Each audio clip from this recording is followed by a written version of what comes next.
สวัสดีวันสงกรานต์ไทยสบายดีวันสงกรานต์ของประเทศไทยทุกคนมือนี้ก็อาจจะเป็นมือหนึ่งที่หลายคนรอคอยหลังจากที่ว่าอดใจรอนะกับเทศกาลที่หลายคนอยากจะเล่นนั่นก็คือบุญสงกรานต์หรือว่ามหาสงกรานต์อยู่ที่ประเทศไทยตอนนี้ก็เป็นมือนี้ก็อาจจะเป็นมือแรกนะในการเล่นก็คือวันที่12อยู่หลายสถานที่ของประเทศไทยก็เริ่มเล่นนำกันอย่างสนุกสนานนะทุกคนและที่ป้าพิมพ์อยากจะมาทำคลิปให้ดูในมื้อนี้ก็เป็นเรื่องของสงกรานต์ไทยทุกคนโชว์ความเป็นไทยได้สุดยอดหลายนะเพราะว่าเมืองไทยรักษาวัฒนธรรมฮีตของที่ว่าเป็นของไทยในการจัดงานใส่เทศกาลที่ว่ายิ่งใหญ่แบบนี้นั่นก็คือมหาสงกรานต์ไทยมื้อนี้ป้าพิมพ์จะพาทุกคนไปรับชมคลิปแล้วก็สิ่งที่ว่าเกิดขึ้นในช่วงเมื่อวานนี้นะก็คือไล่ที่ก็มีการเล่นมาแล้วหลักๆก็คือเป็นสถานที่สำคัญของประเทศไทยทุกคนไปให้ได้เราไปเบิ่งคลิปแล้วเราจะพูดคุยกันไปเลยทุกคนมาทุกคนคลิปแรกก็เห็นเรื่องความม่วนความสนุกของพี่น้องชาวไทยนะซึ่งว่าหลักๆก็คือสถานที่ที่ว่าเป็นไฮไลท์นะทุกคนก็คือจุดนี้แหละนี่ก็อาจจะเป็นภาพตอนกลางวันนะทุกคนเพราะว่าคลิปนี้ป้าพิมพ์อยากจะให้ทุกคนได้เบิ่งความเป็นไทยที่ว่าคนไทยเขารักษาวัฒนธรรมไทยในงานเทศกาลที่สนามหลวงนะทุกคนก็คือเป็นอย่างจึงบ่พิมพ์จึงใส่ว่าสงกรานต์ไทยโชว์ความเป็นไทยได้สุดยอดหลายก็คือแบบเมืองไทยเข้าเอาความเป็นไทยมาจัดแสดงหรือว่าจัดโชว์เป็นอีกเติมไฮไลท์หนึ่งที่ว่าสำคัญหลายก็คือเรื่องของการเอาอะไรหัวหยักหัวโค่นเนี่ยประมาณนี้แหละทุกคนแล้วก็เอาความเป็นไทยนะมาจัดโชว์เข้าในประเพณีนะทุกคนอันดีงามของเมืองไทยนี่ทุกคนการเปิดพิธีเมื่อวานนี้ก็เป็นการบินโดรนนะทุกคนอากาศยานเลยคนขับไล่คนขับเป็นการบินโดรนเปิดงานอยู่ที่สนามหลวงก็ถือว่าสุดยิ่งใหญ่กันเลยทุกคนนี่ก็ว่าพิมพ์ได้ยินมาว่าสถานที่นี้เป็นสถานที่ที่ว่าจัดครั้งแรกที่ว่ายิ่งใหญ่ไม่มีเป็นบอกทุกคนนะ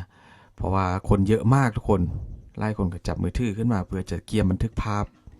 ความสวยงามของสงกรานต์ไทยที่ว่า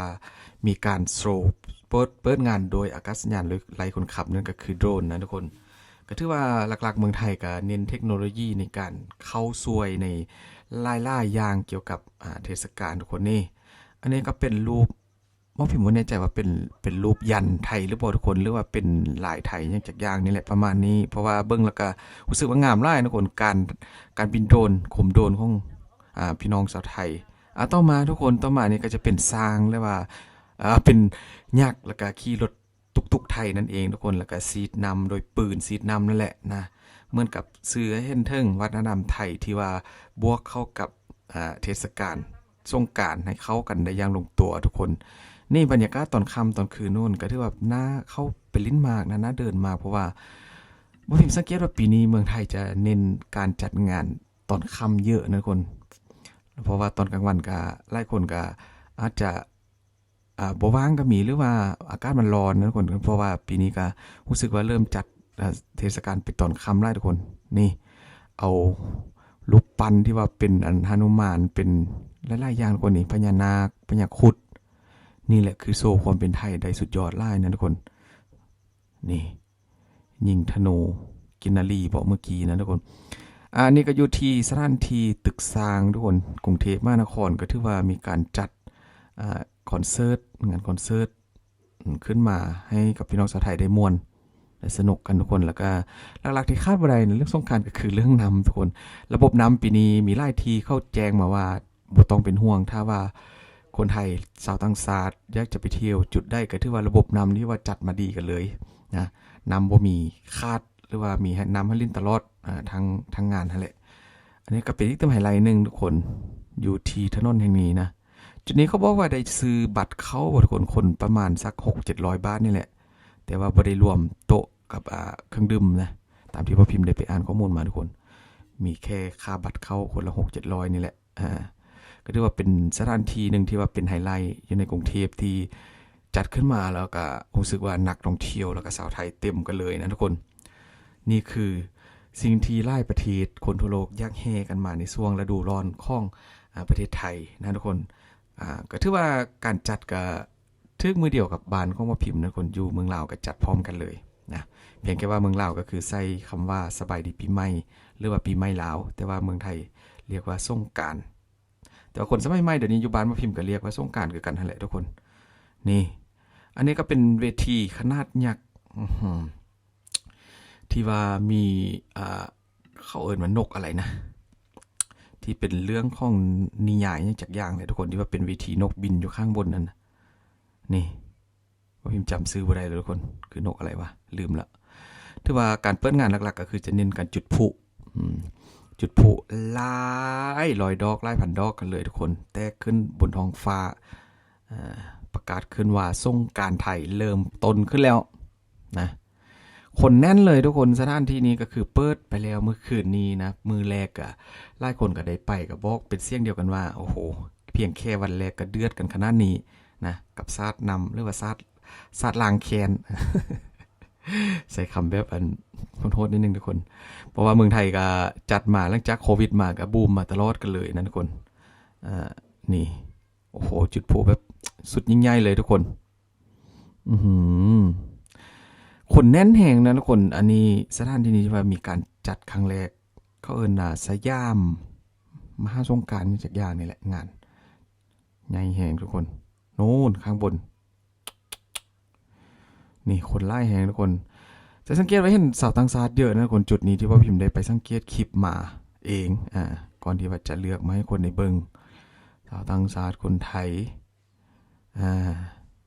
แต่สิ่งที่พ่อพิมพ์ชอบที่สุดในการเล่นสงกรานต์อยู่ที่เมืองไทยอีกตัวอย่างหนึ่งทุกคนนอกจากจะเป็นการใส่ปืนสีน้ำซีดใส่กันแล้วนะแบบคล้ายๆแบบว่าบ่ต้องใส่กะละมังยังซาดใส่กันนะอีกสิ่งหนึ่งก็คือแบบงดเรื่องของเครื่องดื่มที่ว่าเป็นน้ำเก๊กโหยเมี่ยงประมาณนั้นเลยคนนำลำใหญ่ก็ว่าไปก็คือแบบเมืองไทยเขาจะบอกให้เอามาดื่มให้เห็นหรือว่าบอกให้เอามากินอยู่นอกเส้นทางจุดที่ว่ามีการซาดน้ำอย่างนั้นนะเพราะผมสอบสิ่งนี้ทุกคนเพราะว่าบางคนก็อาจจะเมาแล้วอาจจะเสียสติขาดสติโวยวายก็มีเมืองไทยก็มีกฎระเบียบแบบกฎหมายแบบเข่งขัดกันเลยนะในเรื่องการดื่มนี่มื้อนี้ก็เน้นเรื่องของงานคอนเสิร์ตที่ว่ามีการจัดขึ้นมาเมื่อวานนี้ทุกคนถือว่าดึงดูดคนได้หลายหมื่นคนกันเลยนะหลายหมื่นหลายแสนคนกันเลยผู้ใดได้ไปมาแล้วทุกคนขอถามความรู้สึกกันแด่กับเทศกาลสงกรานต์ไทยอันนี้ก็อาจจะโศกความยิ่งใหญ่ไฟแสงซี่กระพริบกระพับนี่จุดพลุนี่ทุกคนมุมที่ว่าเป็นไฮไลท์ยิ่งเด็กคนยิ่งเยอะนะทุกคนบ่ฮู้ว่าเมืองไทยเขาเล่นสงกรานต์แบบตอนค่ำทั้งค่ำเนี่ยทุกคนฮอตกี่ทุ่มกันก็จึงให้ปิดคือที่ผ่านมาพี่มีฮู้มาอันก็เกือบเที่ยงคืนกันเลยนะมีการปิดสถานที่หลายๆจุดที่ว่ามีการเล่นทั้งค่ำทั้งมืดนะถือว่าสุดยอดเลยทุกคนอยากไปแฮงพอได้เห็นคลิปแล้วก็รู้สึกเมืองไทยเขาทำถึงทุกอย่างจริงๆนะที่ว่าเป็นเทศกาลก็คือแคปชั่นที่หลายคนเคยได้อ่านได้ยินนั่นแหละทุกคนไทยจริงจังกับเทศกาลมากแค่ไหนอยากให้ทุกคนตัดสินโดยภาพวิดีโอหรือว่าคลิปต่างๆที่ว่ามีพี่น้องชาวไทยหลายๆคนไปร่วมนี่แหละก็ถือว่าก็คือว่าแล้วนะทุกคนคือช่วงปีช่วงกรานต์แบบนี้ก็ปีนึงก็มีเพียงแค่3วัน4วันแค่นั้นก็หลายคนก็อยากกลับบ้านไป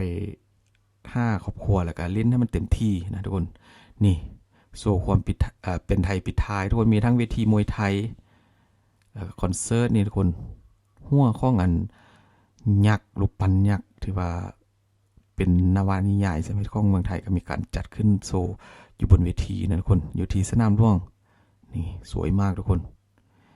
สุดยิ่งใหญ่นี่ก็ปิดท้ายด้วยนักร้องทุกคนก็คือพี่โจอี้บอยมีการขึ้นโชว์ร้องเพลงที่หลายคนรู้จักนะทุกคนอันนี้ก็เป็นอีกอย่างที่ว่าหลายคนตั้งตารอนะอยากจะไปชมก็คือเรื่องของคอนเสิร์ตนี่แหละที่ว่าเป็นศิลปินที่ตัวเองชื่นชอบอยู่แล้วตรงซื้อง่ายเลยคนมา5สงกรานต์นะของไทย